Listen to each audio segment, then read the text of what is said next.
Hi there everybody, welcome to another video. On today's video I have this key and a fob that belongs to a Peugeot 3008. The same model key may be used on other Peugeot models. And I'm just going to show you how you can access the battery.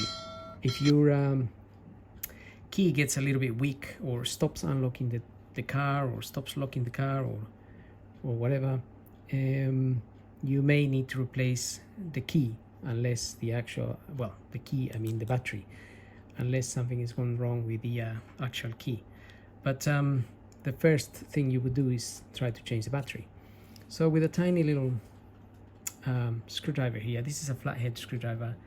It doesn't need to be that tiny. I have a slightly bigger one here. If you just get into this part here and pop this little cover open, you will find your battery in there. That battery there is a CR2032, and you can just pop this battery out of there. Alright, let's get it out here like so. Just do it gently because you don't want to break the little clips that hold the battery in place. So in this case scenario, my battery is actually okay. It was replaced not long ago. As you can see, it's a Duracell. And you just get your new battery and then make sure you fit it the correct way around. So remember which way it came out. In this case, it was like this, showing us what type of battery this is. So you can then put it back in there and press it in.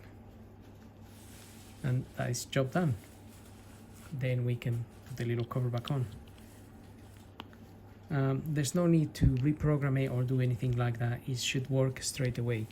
If obviously your key fob has lost synchronization with the car for whatever reason, then you might need to reprogram it. Or if something is gone wrong with it, you might actually need a new one. It's a bit unlikely, but as far as changing the battery, that's what this video is for. So I hope the video helps. Don't forget to subscribe, and we'll see you on the next video. So thank you for watching.